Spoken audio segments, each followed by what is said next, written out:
Esta semana estamos hablando sobre Jesús, la fuente de la vida eterna. Y hoy vamos a estudiar el tema palabras de vida eterna. Vamos a descubrir algunas cosas muy importantes para nuestra vida y que deberían ayudarnos a concentrarnos en Jesús, que estamos enfocando eso porque ahí está la vida. Jesús es la vida. Vamos a orar para pedir la dirección de nuestro Dios para nuestro tema de este día. Bondadoso Padre, ayúdanos a escuchar tus palabras, ayúdanos a escuchar las palabras de nuestro Señor Jesucristo, y no solamente a escucharlas, sino a atesorarlas, a creerlas, a vivir para ti. Te lo imploramos en el nombre de Jesús. Amén. Ya hemos destacado anteriormente, Pastor Perla, los momentos y las discusiones que hubo cuando Jesús alimentó a los 5,000, cómo algunas personas no captaron ese gran yo soy el pan de vida. Y luego, cuando algunos de sus discípulos comenzaron a marcharse, él vio a los 12 discípulos, estoy resumiendo todo esto por la pregunta que vamos a hacer, y hasta les dice a los discípulos, bueno, si ustedes quieren irse, pues también son libres, pueden irse. Y aquí aparece esta declaración que sí me gustaría leer en San Juan 6, una declaración de fe que hace el apóstol Pedro que debería ayudarnos a nosotros. Vamos a leer desde el verso 66 en adelante de San Juan 6 y dice así: Desde entonces muchos de sus discípulos volvieron atrás y ya no andaban con él. Dijo entonces Jesús a los 12, ¿queréis acaso iros también vosotros? Le respondió Simón Pedro, Señor, ¿a quién iremos? Tú tienes palabras de vida eterna, y nosotros hemos creído y conocemos que tú eres el Cristo, el Hijo del Dios viviente.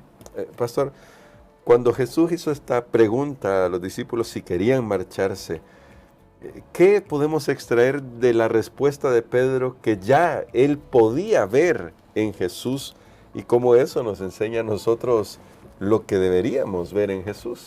Aquí hay algo bien interesante, hablando de los discípulos de Jesús. Aquí nosotros notamos en esta historia que ya la hemos estudiado, como usted lo dijo bien, la hemos estudiado antes. Vemos tres reacciones de los discípulos de Jesús. Unos se fueron, lo abandonaron. Sí. Bueno, hablando de los seguidores, por lo menos los que estaban allí, aquellos que estaban cerca de Jesús, se fueron. Otros se quedaron por la razón correcta, que es la respuesta de Pedro. ¿A quién iremos? Ya vamos a considerar el valor de esas palabras.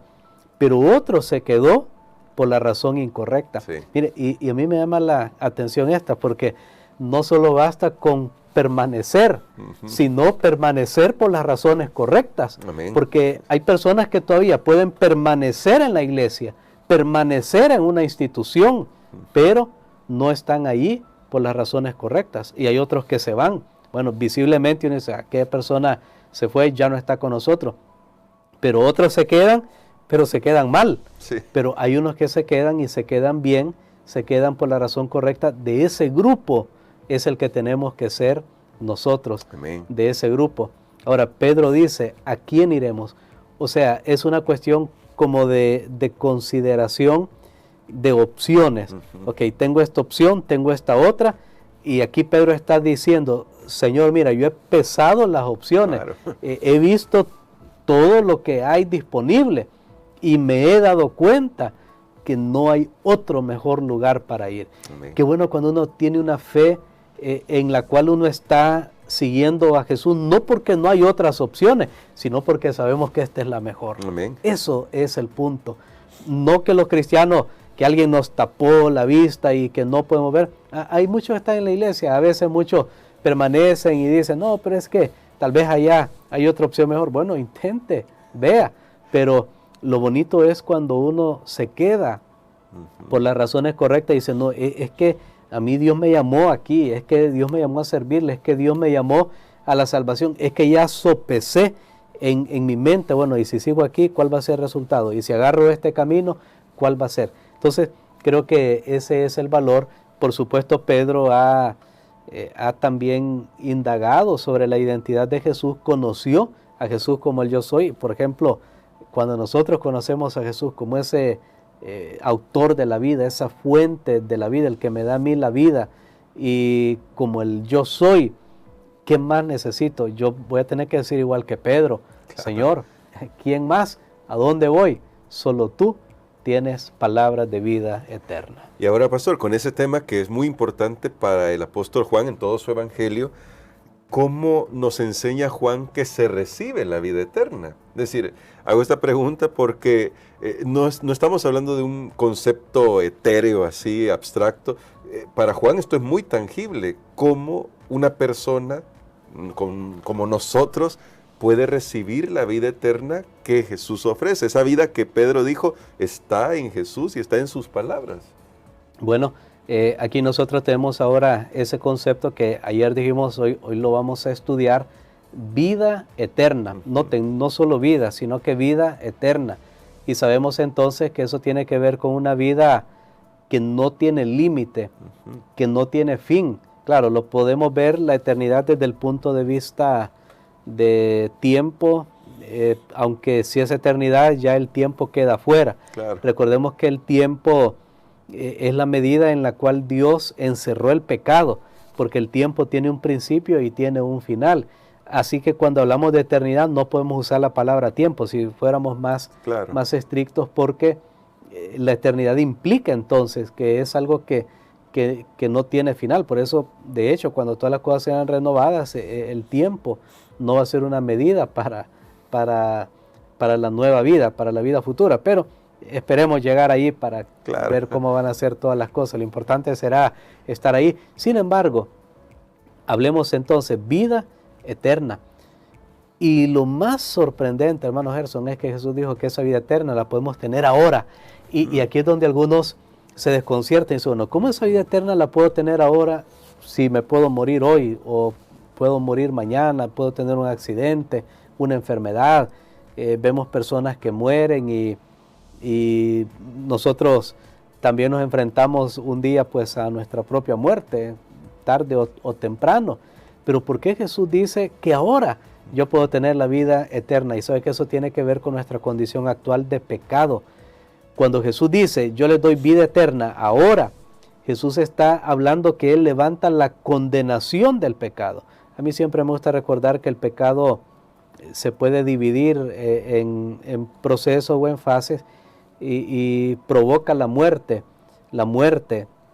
espiritual, la muerte física y la muerte eterna. Entonces cuando Jesús dice, yo les doy vida eterna, es que Él levanta la condenación y ya no tengo muerte eterna, y si muero, no hay problema, Él va a volver a levantar, lo hace bien claro en el Evangelio de Juan, pero me va a levantar para vivir para siempre. Amén. Porque la Biblia dice que todos los que mueran van a volver a ser levantados, solo que unos van a ser condenados para recibir condenación. Entonces, por eso esa vida eterna vale la pena tenerla ahora en Jesús, porque aunque nosotros no lo podemos ver en este momento, yo creo que necesitamos tomar más tiempo para reflexionar en estas cosas. No es que sobre mí pende una condenación, una paga, una consecuencia que es destrucción, es muerte eterna. A veces nosotros pensamos, bueno, hubo un accidente y gracias a Dios no me pasó nada y me libré de la muerte, me enfermé y me recuperé y me libré de la muerte. Gloria a Dios por todas esas cosas, pero eso solo es de la muerte física, que al final va a llegar tarde o temprano. Pero lo más importante es que cuando aceptamos a Jesús ahora, somos librados de la muerte eterna, de la condenación eterna, de un resultado permanente que el pecado causó en nosotros, que es la separación eterna de Dios. Y Jesús vino para unir esa brecha. Ahora, solo que aquí viene el punto. Para que eso sea efectivo, para que esa vida eterna sea efectiva, yo tengo que recibirla y tengo que creer. Al creer, yo la recibo. Al creer. Y cuando yo hago un compromiso de tener una comunión con Cristo, porque eso es algo bien importante. Otra cosa que se manifiesta ahí en el Evangelio de Juan es que esa vida, esa conexión con Jesús tiene que ser permanente. Por ejemplo, en Juan 15, él puso el ejemplo de una vid y del pámpano, que el pámpano sería, digamos, el tallo, el tronco, y la vid sería bueno, la vid es Él dice, yo soy la vid, vosotros los pámpanos, que serían las ramas, y luego está el fruto, para ser más exacto a lo que dice San Juan en el capítulo 15, pero poniéndolo en las plantas que nosotros conocemos, nosotros somos las ramas, Jesús es el tronco, es el que nos da la savia espiritual, es el que nos da la vida espiritual. Si nos desconectamos de Él, simplemente no tendremos vida, nos vamos a ir secando, pero estamos desconectados de la fuente de la vida. Entonces necesitamos tener una comunión, un compañerismo permanente con Jesús para que esa garantía de vida pueda funcionarnos a nosotros en cualquier momento de nuestra vida. Y ahora en esa línea, pastor, hoy en día se escuchan muchas voces que hablan sobre el hecho de que podemos tener esa vida, pero desconectados de Jesús. Ya sabes, bueno, hay muchas corrientes, no vamos a mencionar todo eso, pero solo el dualismo con el que nos hemos tocado convivir en nuestra época y en nuestra cultura ya nos enseña eso, que se puede vivir para siempre desconectado con Jesús. Pero la Biblia y el Evangelio de Juan hacen claro que solo creyendo en Jesús tenemos vida. Entonces, ¿cómo nos libramos del peligro de espiritualizar la vida eterna al punto de llegar a desconectarla de Jesús, como sucede en casi todas las culturas del mundo? Bueno, creo que Satanás ha metido una ilusión, un gran engaño, porque, por ejemplo, conceptos como la reencarnación y otros conceptos más hacen ver que hay posibilidad de una vida más allá, pero todo eso al final queda en teoría porque no puede ser comprobable, no puede ser comprobable. Sin embargo, lo que Jesús nos ofrece a nosotros es real porque comienza a surtir efecto en nosotros ahora. Nos quita la culpa, nos quita la condenación, el miedo, nos da su paz, nos da perdón. Yo he visto personas en el hospital, aún en el lecho de la muerte, pero cuando reciben a Jesús, entran en una paz. Ellos saben, ok, y algunos hasta reconocen, no, yo voy a morir, mire, y le dicen a su familia, no se preocupen, no lloren, yo voy a ir al descanso. ¿Por qué? Porque algo entró en su interior, que ellos se dan cuenta, bueno, esto es la paz de Dios, y eso es lo que me garantiza que después de la muerte, que es la nada, que es el descanso, va a venir una nueva vida a través de la resurrección, donde nuevamente, corporalmente, Dios vuelve a hacer a la persona, por supuesto, en una nueva dimensión, ya un cuerpo ya libre del pecado, de los efectos del pecado, pero esa es la seguridad que Jesús nos da a nosotros, y es el único que puede darnos esa seguridad, porque para comenzar, recordemos, nosotros seguimos un Salvador que murió y resucitó. Él le dice a Juan, mira, no llores, yo soy el que estuve muerto, pero ahora estoy vivo. Se le apareció a Juan, le habló. Juan sabía que era él, porque Juan había estado con él, había convivido con él. Bueno, fue el que escribió este evangelio. Si hubiera sido un Jesús falso, Juan se hubiera dado cuenta. Uno bien reconoce, uno puede equivocarse a decir, si esa persona se parece a fulano de tal, pero ya después que está a la par de esa persona, le habla y todo eso, uno dice, no es, claro, definitivamente no es la persona. Ahora, Juan comprobó con su propia vida que el Jesús resucitado era el que se había aparecido. Y entonces aquí es donde nosotros tenemos esa bendición, que la vida que realmente Jesús ofrece sí es vida real, contrastada con cualquier otro concepto que pueda venir por ahí, que da una falsa esperanza y que al final no alivia al ser humano del miedo y del temor a la muerte. Finalmente, pastor, ¿cómo nos ayuda la Biblia? Es decir, aferrarnos a lo que dice la Escritura para no ser extraviados por todas estas corrientes. Bueno, creo que Dios está dispuesto a guiarnos a nosotros. De hecho, Jesús también había mencionado ahí, leamos Juan 6:63, porque creo que está en tono con esto. Dice, el Espíritu es el que da vida, la carne para nada aprovecha. Las palabras que yo os he hablado son Espíritu y son vida. Muy bien, Jesús promete el Espíritu y noten que él ha dicho que él es el que da vida. Ahora dice el Espíritu, entonces tenemos al Padre, al Hijo y al Espíritu Santo, amén, obrando en armonía para salvarnos.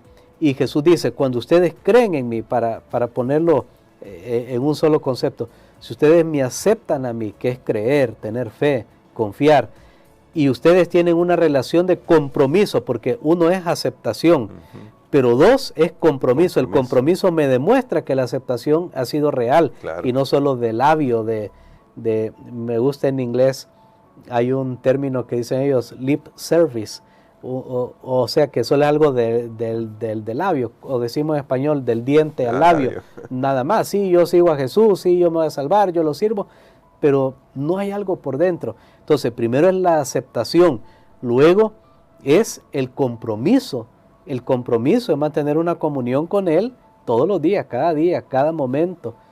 Entonces ahí entra el Espíritu, y esto es algo bien, bien maravilloso. Esto yo no lo puedo apenas explicar, pero esto simplemente hay que vivirlo. Amén. Ahí entra el Espíritu, y entonces ahí se hace realidad toda esa vida que ha dicho Cristo Jesús. Si quitamos al Espíritu Santo, hermano Gerson, que es otro error que algunos lastimosamente hoy el diablo también los ha extraviado, y yo tengo que decir, claro, es el diablo, es Satanás, porque ¿quién más está interesado en luchar contra Dios? Es Satanás, desde el cielo lo viene haciendo. Y si quitamos el Espíritu, entonces quitamos